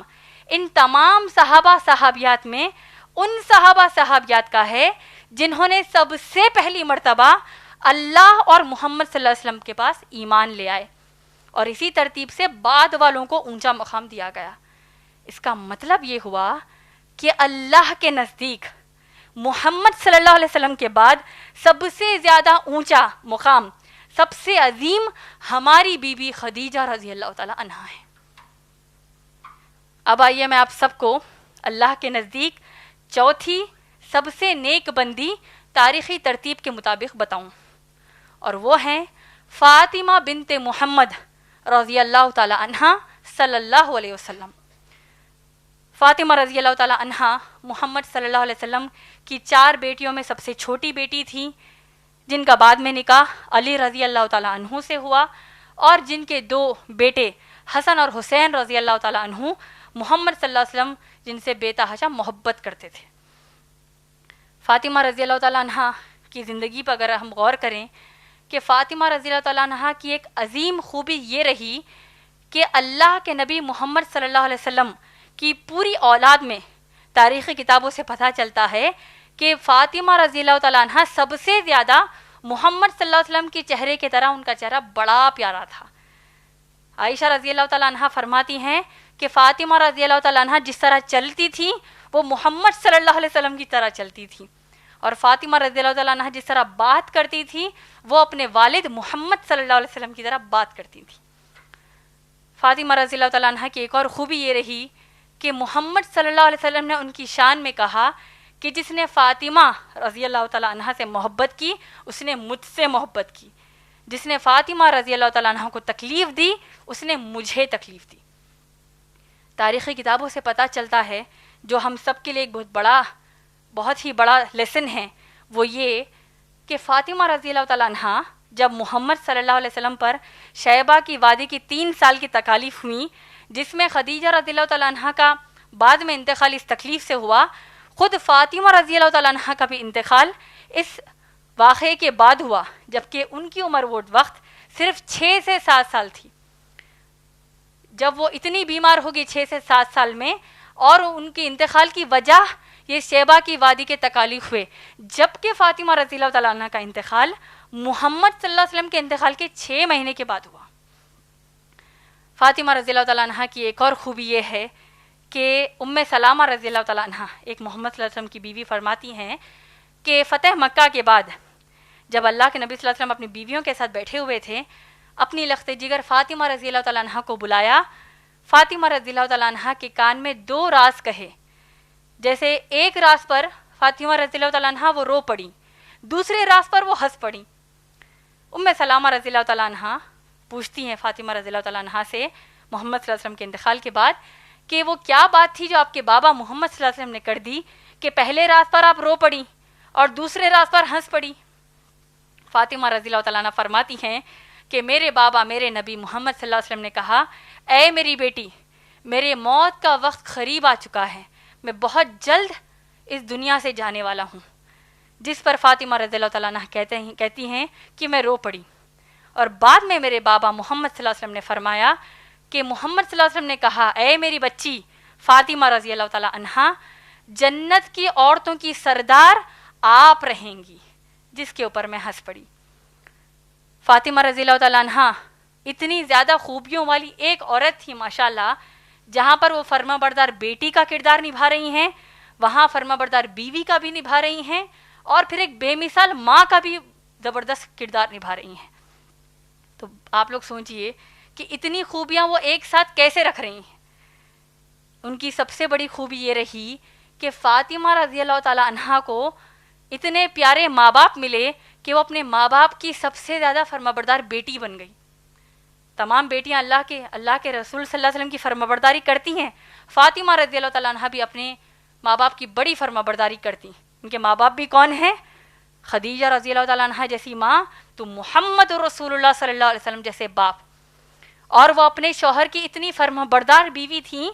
کہ اور ان کو شوہر بھی کون ملے؟ علی رضی اللہ تعالیٰ عنہ جیسے شوہر، اور وہ جانثار اللہ کے نبی صلی اللہ علیہ وسلم کے نواسے حسن اور حسین رضی اللہ تعالیٰ عنہ کی ماں بھی بنی۔ فاطمہ رضی اللہ تعالیٰ عنہ کا اگر ہم 2 واقعے سنیں گے تو ہم عورتوں کے لیے آج کل کے ماحول میں خاص طور پر بڑی ہی نصیحت ہو جائے گی۔ فاطمہ رضی اللہ تعالیٰ عنہ ایک مرتبہ اپنے شوہر علی رضی اللہ تعالیٰ عنہ سے بحث و تکرار کے بعد لوٹ کر اپنے باپ محمد صلی اللہ علیہ وسلم کے گھر کو آئیں۔ محمد صلی اللہ علیہ وسلم نے چہرے سے اندازہ لگا لیا کہ کچھ گڑبڑ ہو گئی، اور فوری اپنی لڑکی سے پوچھا، بیٹی سے پوچھا کہ تمہارے شوہر علی رضی اللہ تعالیٰ عنہ کہاں پر ہیں؟ فاطمہ رضی اللہ تعالیٰ عنہ نے کہا کہ میری ان سے بحث و تکرار ہو گئی اور وہ گھر سے باہر نکل گئے۔ یہ سننا ہی تھا کہ محمد صلی اللہ علیہ وسلم نے کہا کہ لوٹ جاؤ اور اپنے شوہر کے ساتھ آنا۔ ایک فرمانبردار بیٹی کے ناطے فاطمہ رضی اللہ تعالیٰ عنہ اپنے شوہر کو منا کر محمد صلی اللہ علیہ وسلم کے پاس لے کر آتی ہیں، اور اللہ کے نبی صلی اللہ علیہ وسلم دونوں کو آتا دیکھ کر بڑے خوش ہو جاتے ہیں، لیکن اپنی بیٹی سے کہتے ہیں، اے فاطمہ رضی اللہ تعالیٰ عنہ، اگر تو یہاں سے لوٹتے وقت اگر تو موت کے حوالے ہو جاتی تو شاید تیرا باپ یعنی میں نماز جنازہ نہیں پڑھا تھا، کیونکہ تم نے اپنے شوہر کو ناراض کیا اور پھر یہاں پر آئی تھی۔ اس سے ہم کو تربیت یہ ملی کہ اللہ کے نبی صلی اللہ علیہ وسلم شوہر کی مرضی اور شوہر کی رضامندی کی اہمیت بتا رہے ہیں۔ اسی طریقے سے فاطمہ رضی اللہ تعالیٰ عنہ ایک مرتبہ اپنے باپ محمد صلی اللہ علیہ وسلم نبی صلی اللہ علیہ وسلم کے پاس آتی ہیں اور کہتی ہیں، اے میرے بابا محمد صلی اللہ علیہ وسلم، مجھے میرے شوہر علی رضی اللہ تعالیٰ عنہ نے بھیجا تاکہ میں اپنے گھر کے لیے آپ کے پاس سے کوئی غلام یا نوکر لے آؤں جو میرے بابا آپ کے پاس جہاد میں قید ہو کر آئے ہیں۔ ہمارے پیارے نبی صلی اللہ علیہ وسلم نے اتنی پیاری نصیحت کی جو ہم سب کے لیے کام آنے والی نصیحت ہے۔ اللہ کے نبی صلی اللہ علیہ وسلم نے کہا کہ اے میری بیٹی فاطمہ رضی اللہ تعالیٰ عنہ، کیا میں تمہیں ایک ایسا وظیفہ نہ سکھاؤں جو تمہارے لیے ایک نوکر سے بہتر ہوگا، جس کا ذکر صحیح بخاری حدیث نمبر 3113 میں آیا ہے۔ اللہ کے نبی صلی اللہ علیہ وسلم فرماتے ہیں کہ تم سونے سے پہلے، رات کو سونے سے پہلے 34 مرتبہ اللہ اکبر پڑھو، 33 مرتبہ الحمدللہ پڑھو اور 33 مرتبہ سبحان اللہ پڑھو، یہ تمہارے لیے نوکر سے بہتر ہوگا۔ اسی طریقے سے فاطمہ رضی اللہ تعالیٰ عنہ کی عظمت میں ایک آخری حجاب کے تعلق سے ہم سب کے لیے نصیحت کا سبق بتا دوں، اور اسی کے ذریعے میں فاطمہ رضی اللہ تعالیٰ عنہ کی عظمت کے بارے میں اپنی بات کو مکمل کر دوں۔ فاطمہ رضی اللہ تعالیٰ عنہ اپنے شوہر علی رضی اللہ تعالیٰ عنہ کو بار بار وصیت کرتی کہ جب میں مر جاؤں تو میری میت کو تابوت جیسے بکسے میں رات کے اندھیرے میں تدفین کرنا، کیونکہ میں نہیں چاہتی کہ میری میت پر بھی کسی غیر محرم مرد کی نظر پڑے، کیونکہ میں نے اپنی زندگی میں کبھی کسی غیر محرم مرد کی نظر اپنے اوپر پڑنے نہیں دیا۔ تو یہ تھا مختصر میں سیرت فاطمہ رضی اللہ تعالی عنہا۔ اب آج میں آپ سب کے سامنے اللہ کے نزدیک یہ 4 سب سے نیک عورتوں کی سیرت سے جو 4 اہم باتیں نتیجے کے طور پر بتا کے اپنی گفتگو کو مکمل کر دوں گی۔ سب سے پہلی بات، آسیہ علیہ السلام کی سیرت سے ہم کو یہ سبق ملا کہ چاہے آپ کا شوہر فرعون جیسا ظلم کرے یا پھر کوئی اور آپ پر ظالم ہو، تب بھی اللہ پر ایمان کو ذرا بھی کم ہونے نہیں دینا، چاہے اس کے لیے آپ کی جان چلی جائے یا پھر آپ کو دنیا میں جو آپ کی محبوب والی چیز ہے اس کو آپ سے رکا دیا جائے۔ لیکن افسوس کی بات ہے، آج آپ اور میں اللہ اور محمد صلی اللہ علیہ وسلم کی کتنی تعلیمات کو اپنی مرضی سے توڑ رہے ہیں، جیسے کہ نمازوں کی پابندی، اللہ اکبر استغفر اللہ، نمازوں کی پابندی سے کے تعلق سے ہمارا رویہ دیکھیے، بازاروں میں گھومنا پھرنا، اسلام کے علم سے بیزارگی اختیار کرنا، یہ آج ہمارے اعمال ہے۔ اسی طریقے سے مریم علیہ السلام کی سیرت سے ہم نے سیکھا کہ چاہے آپ کتنی بھی خوبصورت کیوں نہ ہوں، اپنی پاک دامنی کو کبھی نہیں چھوڑنا، کیونکہ مریم علیہ السلام کی پاک دامنی ہی ان کے لیے اللہ کے نزدیک 4 سب سے نیک عورتوں میں سب سے اعلیٰ مقام ان کو اللہ نے دیا، جس کا ذکر سورہ آل عمران سورہ نمبر 3 آیت نمبر 42 میں آیا ہے۔ لیکن آج ہم عورتیں، ہم یقیناً مریم علیہ السلام کی طرح، مریم علیہ السلام کے مقابلے میں تو ہم انتہائی بدصورت، بد کردار اور بد شکل ہیں، لیکن میک اپ وغیرہ لگا کر،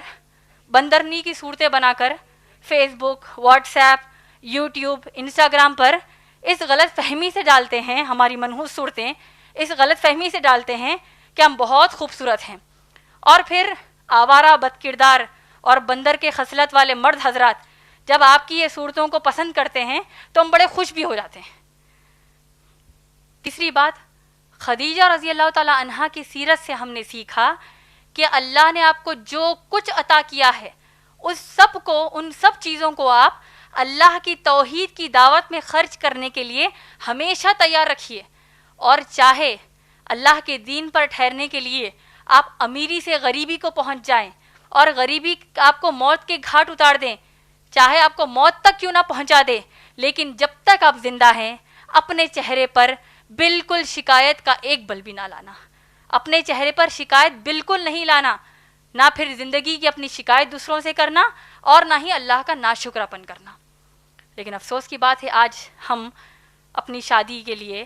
آپ یا آپ کے ماں باپ ایسے لڑکے کو اپنی شادی کے لیے پسند کرتے ہیں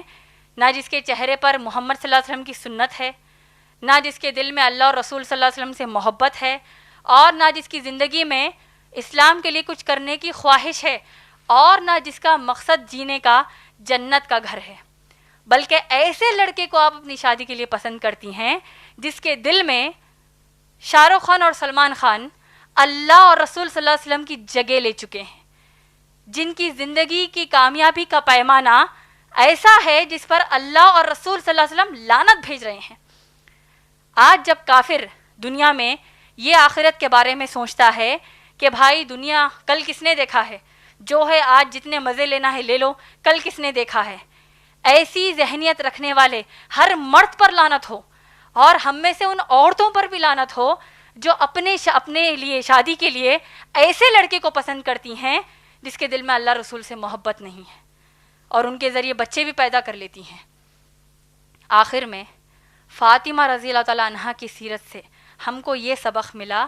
کہ اللہ نے آپ کو جتنے رشتے دیے ہیں ان سب کو اتنی خوبی سے نبھاؤ کہ اللہ آپ سے راضی ہو جائیں، لیکن اس کا مطلب یہ نہیں کہ آپ رشتے نبھانے کے اس میں آپ کہیں اللہ کی شریعت کو نہ توڑیں۔ اور آخری میں فاطمہ رضی اللہ تعالیٰ عنہ نے ہم کو حجاب کی اہمیت کی حد سمجھا دی، لیکن افسوس کی بات ہے میری بہنوں، آج ہم جبکہ فاطمہ رضی اللہ تعالیٰ عنہا جیسی ماشاءاللہ اللہ کے نبی صلی اللہ علیہ وسلم کی چہیتی بیٹی، جنت کی عورتوں کی سردار، انہوں نے یہ وصیحت کی کہ میری میت پر صحابی جیسے ایمان والے کی نظر نہ پڑے، غیر محرم صحابی کے ایمان والے جیسے کی نظر نہ پڑے۔ آج ہمارا یہ حال ہے کہ غیر محرم غیر مسلم مرد ہاتھ بھی لگا دے تو ہم کو اس کی پرواہ نہیں۔ اور آج دنیا میں کسی ٹینس یا پھر کراٹے کی کھلاڑی، مسلم کوئی کراٹے یا ٹینس کی کھلاڑی آج کی دنیا میں اگر ان کی وہ مہارت ہے تو ہم مسلمان عورتیں بھی ان کی طرح بننا چاہتی ہیں، جبکہ اللہ اور فرشتوں کی ان پر لعنت ہو رہی ہوگی۔ اور یہ مسلمان عورتیں جو آج کی دنیا کے حساب سے کامیاب مسلم عورتیں ہیں، یہ لوگ نہ صرف بے حجاب ہو رہی ہیں بلکہ غیر مسلم مردوں کے ساتھ ہاتھ ملانا، ان کے گلوں میں ہاتھ ڈال کر تصاویر لینے سے نہیں شرماتی۔ اور آج ہم جب دنیا ان کو کامیاب مسلمان عورتیں مانتے ہیں، ہم بھی ان کو کامیاب مسلمان عورتیں سمجھ لیتی ہیں۔ ان لعنتی مسلم عورتوں کو ہم کامیاب سمجھتی ہیں، بغیر یہ سوچے اس بات کو ہم بھول جاتی ہیں کہ ہماری فاطمہ رضی اللہ تعالیٰ عنہ نے وصیحت کی کہ میری میت پر غیر محرم کی بھی نظر نہ پڑے۔ اپنی اس تقریر کو ایک دعا سے مکمل کرنا چاہتی ہوں کہ اللہ سبحانہ تعالیٰ ہم سب مسلم عورتوں میں اللہ کے نزدیک 4 سب سے نیک عورتوں کی خوبیاں بھر دیں، اور دنیا چاہے ناراض ہو یا راضی، اللہ سبحانہ تعالیٰ ہم سے ہمیشہ راضی رہیں۔ آمین۔ وآخر دعوان الحمدللہ رب العالمین۔ انشاءاللہ اب میں آپ سب کو میری تقریر کا عنوان بتا دوں۔ میری تقریر کا عنوان ہے عظمت قرآن۔ الحمدللہ وحدہ والصلاة والسلام علی من لا نبی بعدہ وعلی آلہ واصحابہ اجمعین۔ اعوذ باللہ من الشیطان الرجیم، بسم اللہ الرحمن الرحیم۔ لو انزلنا هذا القرآن على جبل لرأيته خاشعا متصدعا من خشية الله وتلك الأمثال نضربها للناس لعلهم يتفكرون۔ اعوذ باللہ من الشیطان الرجیم، بسم اللہ الرحمن الرحیم، ربش اشرح لی صدری ویسر لی امری واحلل عقدۃ من لسانی یفقہوا قولی۔ اما بعد، معزز بزرگوں کا اور میری محترم بہنوں کا میں اسلامی طریقے سے استقبال کرنا چاہتی ہوں۔ السلام علیکم ورحمۃ اللہ وبرکاتہ، جس کے معنی ہیں اللہ سبحانہ و تعالیٰ کی آپ تمام پر سلامتی ہو، رحمتیں ہوں اور برکتیں ہوں۔ انشاءاللہ میرے آج کے اس تقریر کا عنوان ہے عظمت قرآن۔ سبحان اللہ، انسانی فطرت کا تقاضا ہے، یعنی ہیومن ٹینڈنسی ہے کہ ہر انسان بچپن سے بڑا ہوتے ہوئے اپنی زندگی میں انہی چیزوں کو پسند کرتا ہے یا پھر حاصل کرنے کی خواہش رکھتا ہے جو اس نے اپنے قریب کے ماحول میں اپنے سے بڑے والوں کو پسند کرتے دیکھا یا پھر حاصل کرتے دیکھا۔ اگر آپ اور میں ایکسپرٹ سائیکالوجسٹ یعنی ماہرین نفسیات کی بات مانیں تو ان کا کہنا یہ ہے کہ اگر کسی ڈاکو کے بچے کو پڑھنے لکھنے والے بچوں کے بیچ میں رکھ کر بڑا کیا جائے تو پھر وہ اپنی زندگی میں انہی چیزوں کو اپنے لیے پسند کرے گا جو اس نے اپنے ساتھ والے پڑھے لکھے بچوں کو پسند کرتے دیکھا۔ اور بالکل اسی طرح اگر کسی اچھے پڑھے لکھے گھرانے کے بچے کو ڈاکوؤں کے بیچ میں رکھ کر بڑا کیا جائے تو پھر وہ بچہ اپنے لیے وہی چیزوں کو پسند کرے گا جو اس نے ڈاکوؤں کو پسند کرتے دیکھا، اور اپنی زندگی جینے کا وہی راستہ اپنائے گا جو اس نے ڈاکوؤں کو اپناتے دیکھا۔ مختصر میں یہ کہ ہر انسان کو صحبت کا اثر ہوتا ہے، اور اس بات کی تصدیق خود ہم سب کے پیارے نبی کریم محمد رسول اللہ صلی اللہ علیہ وسلم نے ایک حدیث میں یہ کہتے ہوئے بیان کیا، اچھی صحبت اپناؤ کیونکہ صحبت کا یقیناً تم پر اثر ہوتا ہے۔ اگر آپ غور کریں گے تو اکثر ہر انسان کو سب سے پہلی صحبت پیدا ہوتے ہی اپنے والدین کے ذریعے اسے گھر میں ملتی ہے، اور والدین کے علاوہ جو دوسرے لوگ ہوتے ہیں گھر میں ان سے بھی ملتی ہے۔ اسی طرح کسی بھی علاقے کے ایک گھر کو اطراف کے تمام دوسرے گھر والوں کے حرکات کا اثر ہوتا ہے، ویسے ہی ایک بستی کو دوسرے بستی کا اثر ہوتا ہے، اور جس قسم کی اور جس خصلت کی جتنی زیادہ بستیاں کسی ایک شہر میں ہوں گی تو پھر اس شہر کے ماحول کا اثر اطراف کے تمام دوسرے شہروں پر پڑتا ہے۔ اسی طرح کسی بھی ریاست کا یعنی کسی بھی اسٹیٹ کے ماحول کا اثر دوسری ریاستوں پر پڑتا ہے، اور جس ریاست کا ماحول یعنی جس اسٹیٹ کا ماحول زیادہ اثر والا ہوگا تو پھر وہی سارے ملک کا یعنی ساری کنٹری کا ماحول بنائے گا، اور پھر اس ملک کے ماحول کا اثر اطراف کے تمام دوسرے ممالک پر پڑتا ہے۔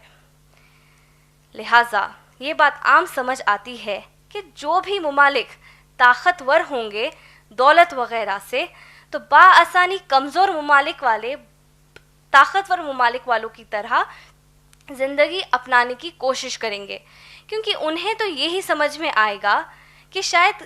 طاقتور ممالک والوں کی طرح زندگی گزارنے میں ہی کامیابی ہے، اور پھر امیر خواہش کرے گا کہ وہ ہمیشہ امیر رہے،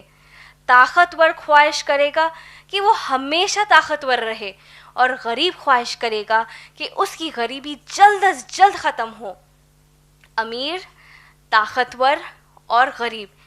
ان تینوں کی یہ تین خواہش بالکل جائز ہے، لیکن سوال یہ اٹھتا ہے کہ یہ تین طبقے والے انسان اپنی ضروریات کو کس طرح پا سکتے ہیں؟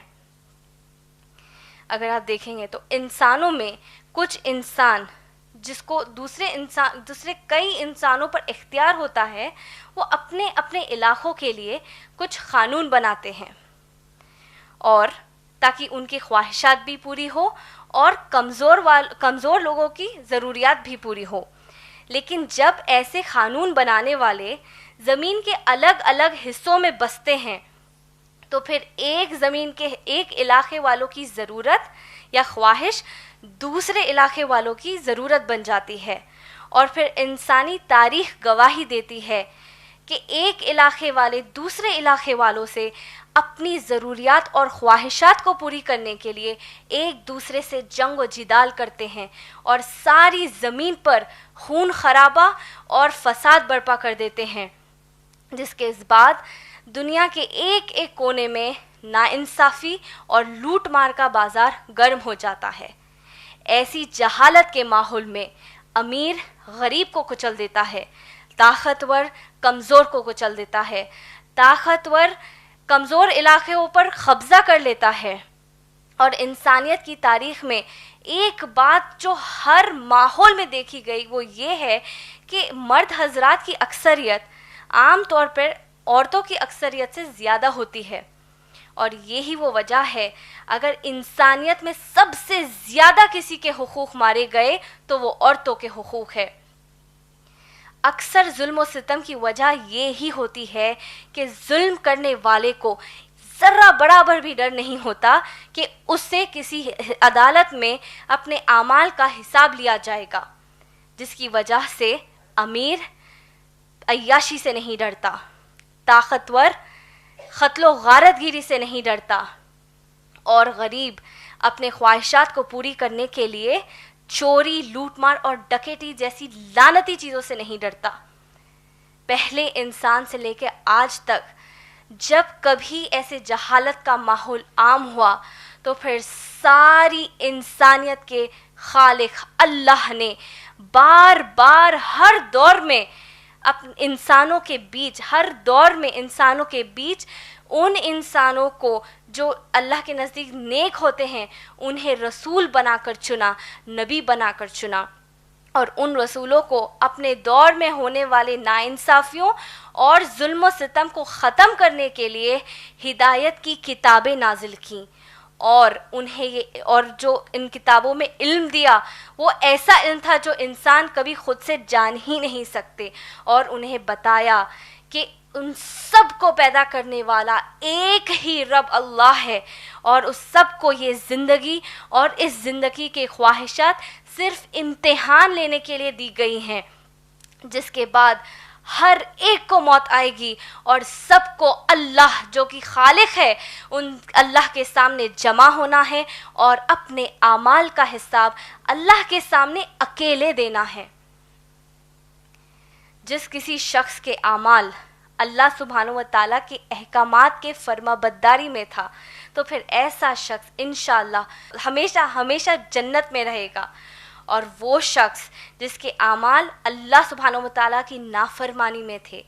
یہاں تک کہ اللہ کے برابر کسی اور کو شریک کر دینا یا اللہ کے علاوہ کسی اور کی عبادت کرنا، یہاں تک کہ اللہ کے وجود کو ہی رد کر دینا، تو پھر ایسا شخص ہمیشہ ہمیشہ جہنم کی آگ میں جلایا جائے گا۔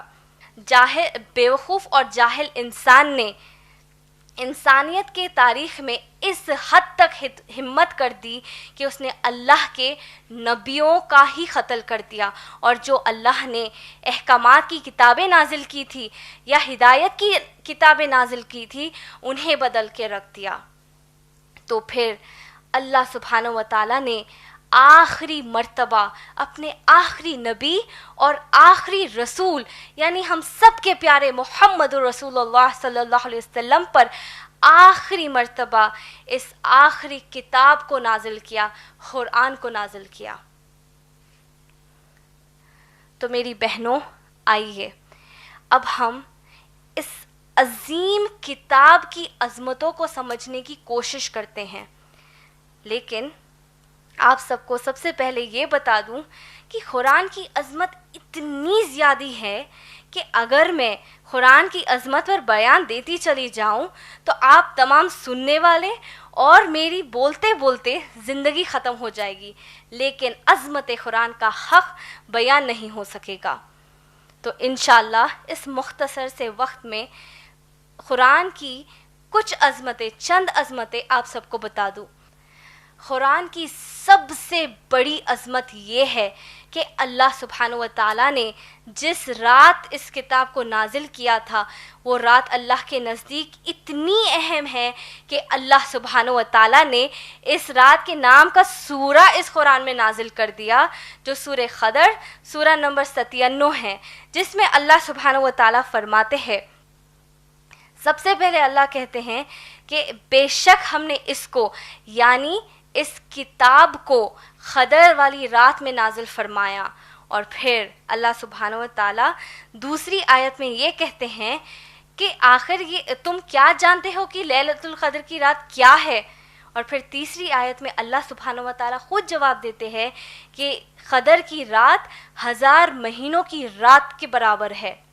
تو ماشاءاللہ ہمیں یہ بات سمجھ آتی ہے کہ اس رات میں اگر آپ میں سے یا ہم میں سے کوئی عبادت کرتے ہیں تو اللہ کے نزدیک وہ 1000 مہینوں کی رات میں عبادت کرنے کے برابر ہوگا. دوسری بات یہ جو قرآن کی عظمت یہ ہے کہ جس طرح قرآن سے پہلے والی کتابیں جیسے کہ تورات، زبور اور انجیل کو یہودیوں اور عیسائیوں نے بدل دیا تھا،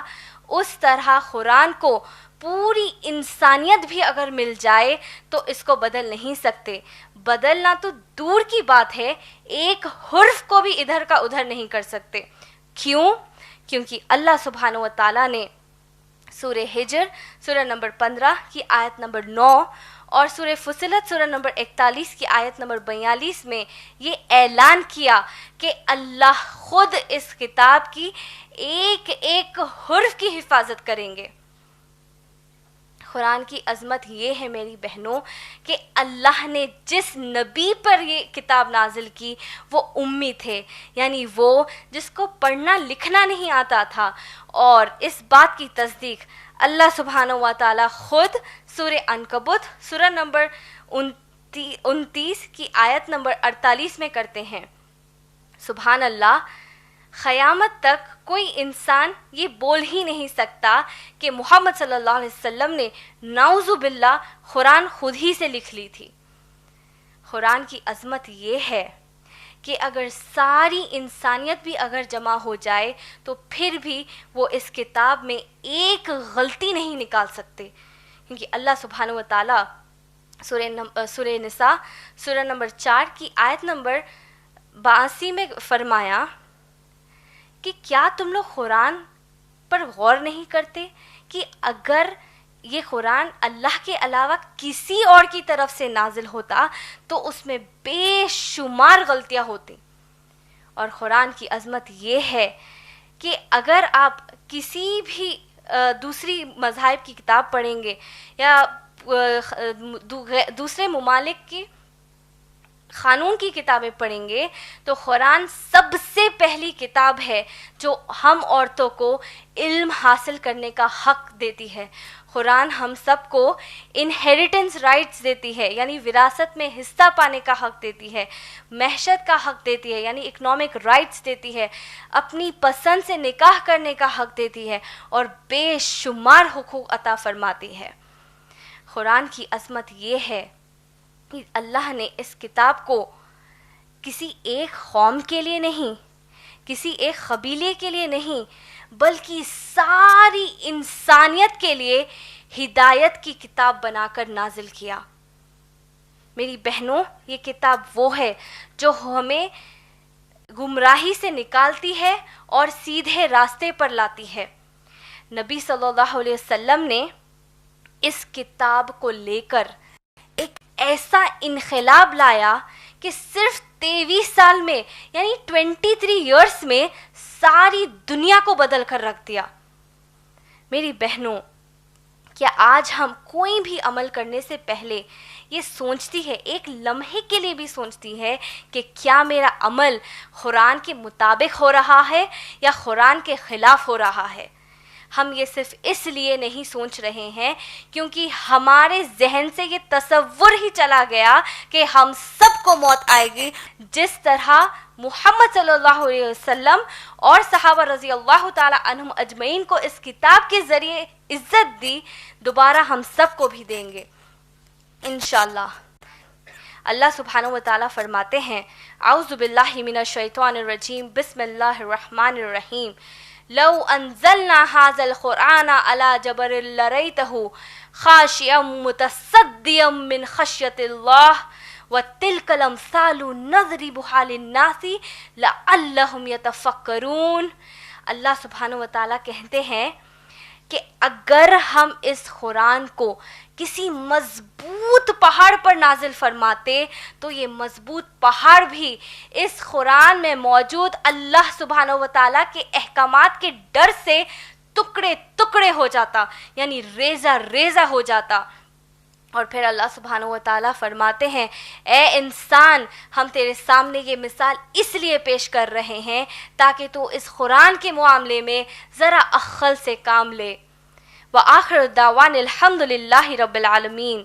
میں اللہ کا شکر ادا کرتے ہوئے ہمارے اس پروگرام کے اختتام کا اعلان کرتی ہوں۔ وآخر دعوان الحمد للہ رب العالمین۔